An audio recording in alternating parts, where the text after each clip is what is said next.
आज हम class 10th की सोशल साइंस की वर्कशीट नंबर 24 करेंगे। यह आपके ज्योग्राफी के चैप्टर 4 कृषि यानी एग्रीकल्चर से ली गई है। पिछली एक्सरसाइज में आपने खाद्य फसलों के बारे में पढ़ा था कि उनके उत्पादन के लिए कौन सी भौगोलिक परिस्थितियाँ, कितना तापमान, ये सभी आवश्यक है। इस एक्सरसाइज में आप लोग अखाद्य फसलों के बारे में पढ़ेंगे। अखाद्य फसलें यानी जिनका उत्पादन जीविका निर्वाह के लिए ना किया करके आपका वाणिज्य यानी रोपण कृषि के रूप में किया जाता है। वाणिज्य और रोपण कृषि वह कृषि है जिसका उत्पादन एक बड़े पैमाने पर अधिक से अधिक श्रमिक लगाकर अधिक उपज वाले बीजों का इस्तेमाल करके, आधुनिक तकनीक का इस्तेमाल करके, जिसका रोपण कृषि और वाणिज्य कृषि का लक्ष्य होता है अधिक से अधिक उत्पादन करना। और ये कृषि मुख्यतः निर्यात की जाने वाली वस्तुओं की जाती है। तो आज की एक्सरसाइज में हम इन्हीं रोपण या वाणिज्यिक कृषि के उदाहरण, फसलों के उदाहरण के बारे में पढ़ेंगे। तो सबसे पहला जो है वो है रबड़। रबड़ एक अखाद्य फसल है और रबड़ का उदाहरण आप वाणिज्यिक या रोपण फसल के रूप में भी लिख सकते हैं।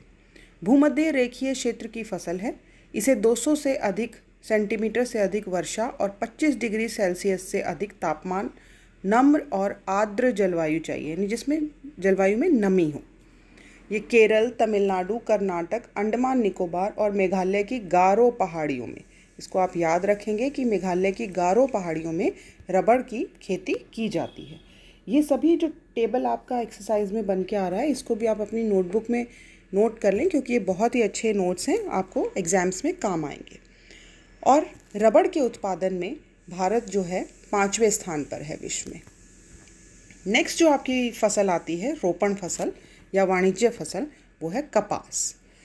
कपास दक्कन पठार के शुष्क भागों में, यानी जहाँ पर अधिक वर्षा नहीं होती, और काली मिट्टी वाले स्थानों में, जहाँ जिन राज्यों में काली मिट्टी पाई जाती है, ये इसके लिए उपयुक्त पाई जाती है।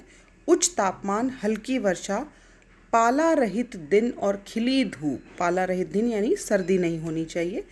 ये महाराष्ट्र, गुजरात, मध्य प्रदेश, कर्नाटक, तमिलनाडु, पंजाब, हरियाणा और उत्तर प्रदेश में इसका उत्पादन किया जाता है। कपास के उत्पादन में भारत का 3रा स्थान है। इसके सबसे पहले साक्ष्य सिंधु घाटी सभ्यता से मिलते हैं, यानी सिंधु घाटी सभ्यता के बारे में आप लोगों ने हिस्ट्री में पढ़ा है, और वहाँ पर कपास का उत्पादन जो है सबसे पहले किया गया था। तीसरी रोपण फसल है जूट।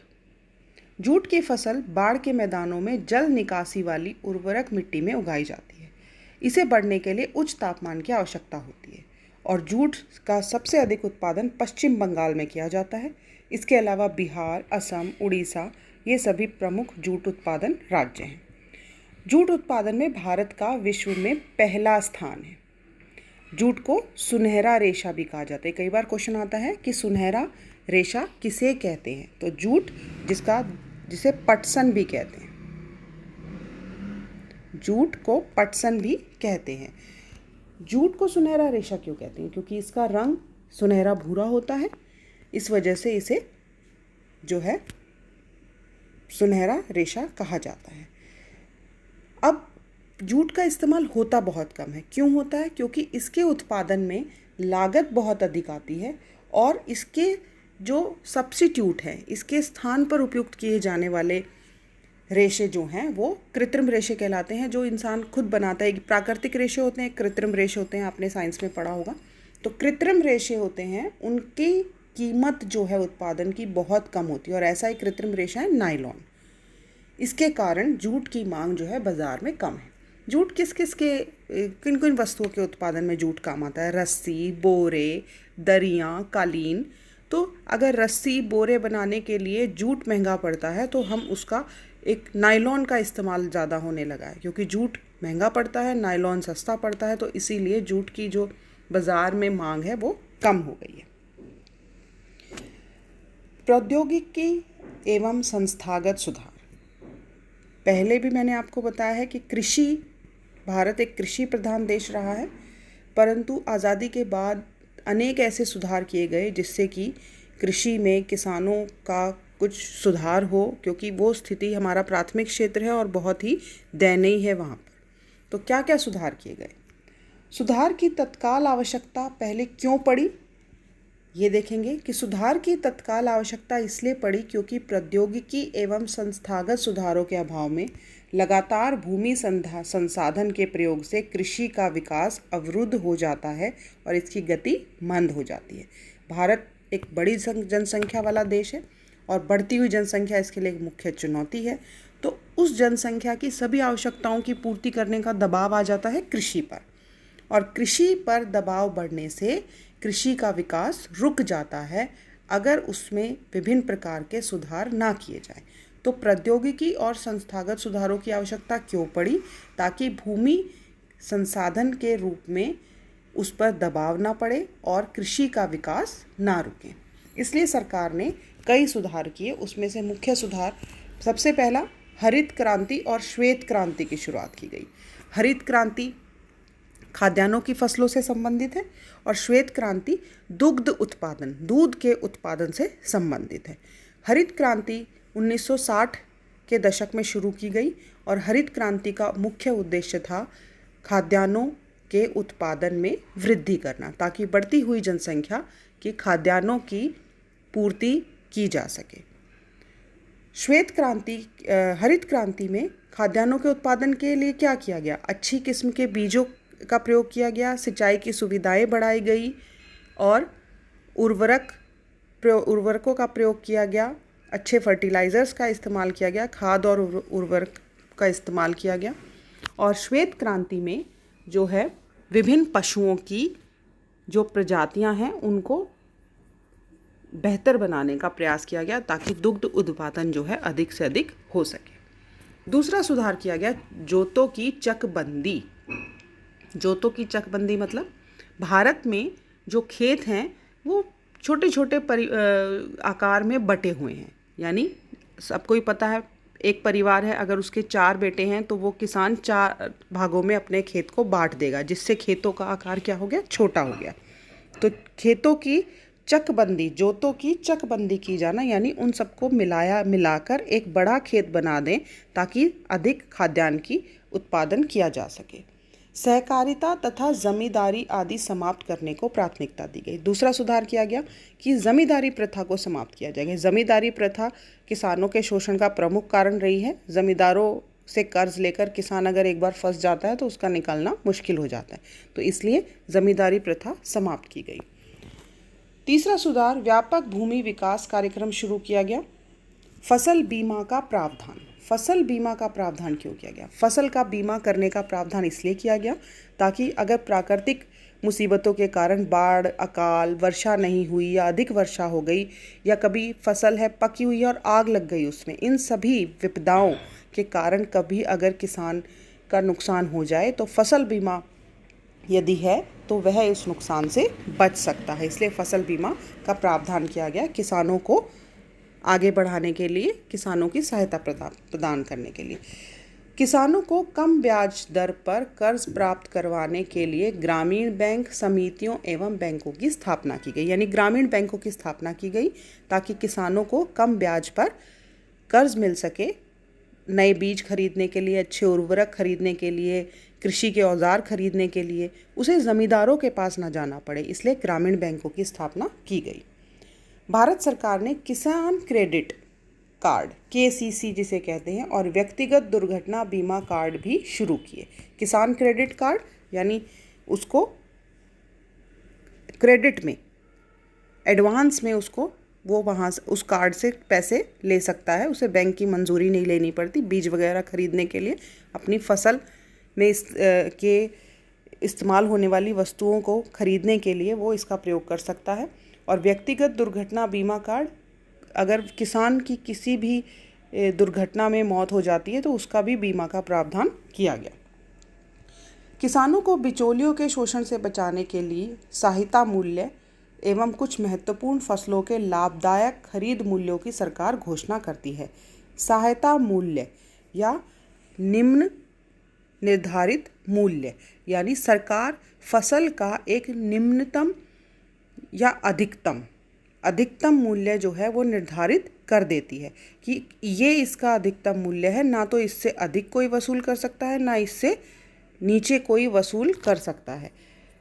बिचौलिए जो होते थे वो क्या करते थे, किसानों से कम दरों पर, कम मूल्य पर फसल खरीद लेते थे और उसे बाज़ारों में जो जाकर अधिक से अधिक मूल्य में बेचते थे और सारा मुनाफा कौन कमाता था, बिचौलिया। मेहनत होती है किसान की। तो अब सरकार ने क्या किया, सहायता मूल्य निर्धारित कर दिया और फसलों का न्यूनतम निर्धारित मूल्य कर दिया, यानी इससे कम मूल्य में कोई भी फसल ना नहीं बेची जा सकती, यानी किसान को उतना मूल्य तो अवश्य ही मिलेगा। इससे बिचौलियों के शोषण से किसान बच गए। अब हम क्वेश्चन आंसर देख लेते हैं। इजी हैं इसके सभी, ध्यान से देखेंगे तो आपको अपने आप आ जाएंगे। नीचे दो फसलें एक्स और वाई दी गई हैं। दी गई जानकारी की मदद से उनकी पहचान करें और उनसे संबंधित प्रश्नों के उत्तर दें। एक्स एक रेशे वाली फसल है। रेशे वाली फसल आपने, तीनों ही रेशे वाली फसल हैं, कपास भी, जूट भी, रेशम भी, ये तीन रेशे वाली फसल हैं, यानी जिनसे आपका वस्त्र बनता है या कुछ बुनाई करके चीज़ें बनाई जाती हैं। एक रेशे वाली फसल है जो सूखी काली मिट्टी में बेहतर उगती है। इसे उगने के लिए पाला रहित जलवायु और उच्च तापमान चाहिए। तो हमने पहले फसल को पहचानना है। हमने पहचान लिया काली मिट्टी जो है कपास के लिए बेहतर होती है। तो एक्स जो है ये रेशे वाली फसल कौन सी है, कपास। भारत के कौन से राज्य हैं जो इसके प्रमुख उत्पादक हैं, वो आप ऊपर से देखकर लिख सकते हैं। ख, वाई एक और रेशेदार फसल है और यह ज़मीन में नहीं उगती बल्कि कीड़े के कोकून से प्राप्त होती है जो मलबरी के पेड़ की हरी पत्तियों पर पलता है। औरतें इस रेशे से बुनी गई साड़ियाँ पहनती हैं। तो रेशम ही एक ऐसी रेशेदार फसल है जो कि पेड़ों पर नहीं उगती। कपास और जूट पेड़ों से प्राप्त होती हैं और कीड़ों से प्राप्त होने वाली रेशेदार फसल है रेशम। आपको क्या लगता है, नेक्स्ट क्वेश्चन, आपको क्या लगता है जूट को सुनहरा रेशा क्यों कहा जाता है? जैसे मैंने पहले बताया कि सुनहरा भूरा रंग होने के कारण इसको सुनहरा रेशा कहा जाता है। इसके दो उपयोग बताइए। जूट को हम रस्सियाँ बनती हैं, बोरियाँ, दरियाँ और आप कालीन, ये सभी वस्तुओं के उत्पादन में जूट का प्रयोग किया जाता है। बाज़ार में इसकी मांग क्यों कम होती जा रही है? जूट के उत्पादन की उच्च लागत होने के कारण और अन्य कृत्रिम रेशे जैसे नायलॉन की कम कीमत होने के कारण इसकी मांग कम होती जा रही है। थर्ड क्वेश्चन है, किशोरा 1 एकड़ के ज़मीन के टुकड़े पर खेती करने वाला सुल्तानपुर गांव का एक छोटा किसान है। आपको क्या लगता है निम्नलिखित संस्थागत सुधारों से उसकी दशा किस प्रकार सुधरी है? तो तीनों का आप अलग अलग लिखेंगे। ग्रामीण बैंक के द्वारा किसानों को कम दरों पर ब्याज मिल जाता है। न्यूनतम निर्धारित मूल्य से वो बिचौलियों के शोषण से बचता है और फसल बीमा के प्रावधान से वो आपातकालीन या प्राकृतिक आपदाओं के होने वाले नुकसान से बच जाता है। तो क्वेश्चंस भी नीचे आप एक बार देख लेते हैं कि किस प्रकार लिखना है इनका उत्तर। उत्तर 1 है, कपास एक रेशेदार फसल है जिसे उगने के लिए पाला रहित जलवायु व उच्च तापमान चाहिए। ये सूखी काली मिट्टी में बेहतर उगती है और उत्पादक राज्य है महाराष्ट्र, गुजरात, मध्य प्रदेश, कर्नाटक और तमिलनाडु। नेक्स्ट है, रेशम कीड़े के कोकून से प्राप्त होती है जो मलबरी के पेड़ पर पाया जाता है और रेशम से साड़ियाँ बुनी जाती हैं। जूट या पटसन को सुनहरा रेशा उसके सुनहरे भूरे रंग और उसकी उपयोगिता के कारण कहा जाता है। जूट से बोरे, कालीन, दरियाँ, रस्सी आदि बनती हैं। बाज़ार में इसकी मांग कम होने के निम्न कारण हैं। पहला, जूट के उत्पादन की उच्च लागत होना तथा अन्य कृत्रिम रेशों जैसे नायलॉन की कीमत कम होना। ग्रामीण बैंक से किसानों को कम ब्याज पर कर्ज प्राप्त हो जाता है। न्यूनतम निर्धारित मूल्य से किसान बिचौलियों के शोषण से बच जाता है और फसल बीमा से किसान प्राकृतिक आपदाओं के कारण होने वाले नुकसान से सुरक्षित हो जाता है। तो इस प्रकार ये तीनों चीज़ें जो हैं किसानों को शोषण से बचाती हैं और किसानों के लिए लाभकारी हैं, उनकी मदद होती है। ओके बेटा, होप आप लोगों को समझ आ गया होगा। Thank you.